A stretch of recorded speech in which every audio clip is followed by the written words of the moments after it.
কি খবর সবাই? কেমন আছো সবাই?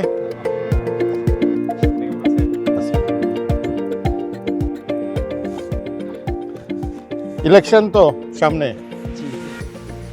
কি অবস্থা? সবাই কিরকম এমপি চাও?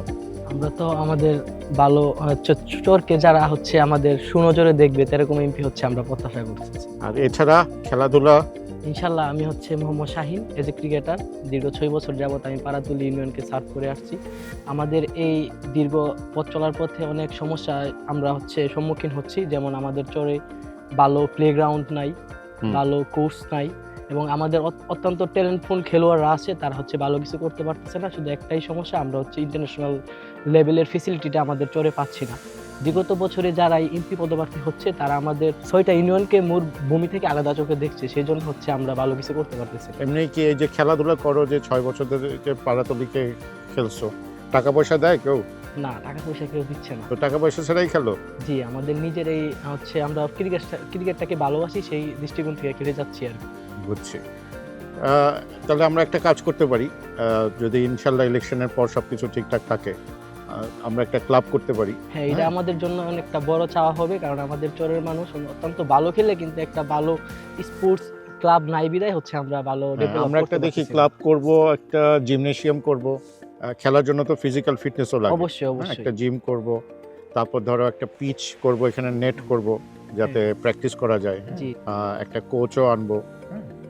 দেখি, খেলাধুলা নিয়ে চিন্তা ভাবনা আছে, যে কারণ আমাদের যেহেতু অনেক ছেলেপেলে আছে যারা খুব ভালো খেলাধুলা করে, শুধু ক্রিকেট না, ফুটবল, পাশাপাশি ভলিবলেও কিন্তু আমাদের পাড়াতলি চ্যাম্পিয়ন।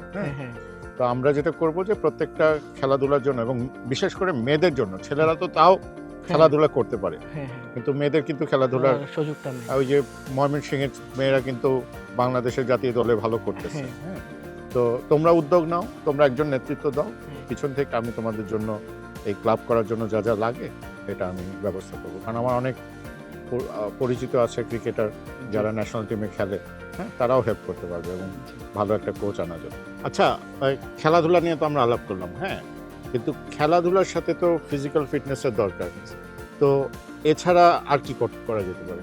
আমরা তো যুব সমাজের উদ্যোগ, ছোট থেকে মানুষ আস্তে ধীরে বড় হয়, ভালো চিন্তা ভাবনা নিয়ে ভালো পজিশনে যেতে চায়, কিন্তু যুব সমাজ আস্তে আস্তে ধীরে ধীরে নষ্ট হয়ে যাচ্ছে। তারা মাদকের প্রতি আসক্ত হচ্ছে, বিভিন্ন ধরনের জুয়া, মদ, বাবা ইহাবা, অনেক ধরনের মাদকের সাথে তারা জড়িত হচ্ছে। এটা কারণ জানো কেন? কারণ হচ্ছে যে যখন মানুষ, ধরো ও যেমন খেলাধুলাতে ইনভলভ ছিল, তো আমাকে কিন্তু সারাক্ষণ যদি আমি খালি বসে থাকি, তখনই কিন্তু এরকম বিভিন্ন ধরনের নেশা, তারপর মাদক এবং অন্যান্য যত খারাপ অভ্যাস আছে, এগুলো আমরা দেখা যায় যে এটার মধ্যে যোগ হয়ে যায়। আমরা তাহলে স্পোর্টস কমপ্লেক্সের সাথে সাথে আরেকটা জিনিস করতে পারি, আমরা ধরো কালচারাল একটা বডি করলাম, যে যারা ধরো কবিতা আবৃত্তি করবে, আঁকাআঁকি করবে, অন্য গান শিখবে, বিভিন্ন বাজনা যন্ত্র যারা আছে সেগুলো শিখবে। কারণ তুমি যদি বলো যে না তুমি মাদক খাবা না, তাহলে ও কিন্তু মানবে না। ওকে ইনভলভ করতে হবে, যে আসো এই সময়টা আমরা এই কাজটা করি।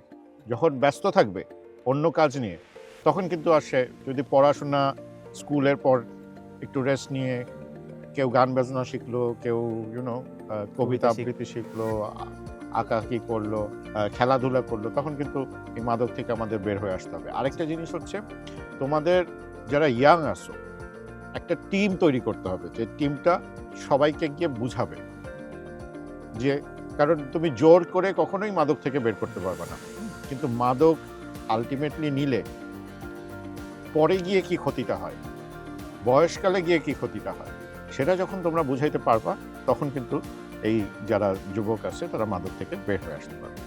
এবার আমাদের একটাই চাওয়া, এমপি যেই হোক ইনশাল্লাহ, যে আমাদের সমাজে বা আমাদের চরাঞ্চলের মধ্যে কোনো ধরনের মাদক যাতে না হয়।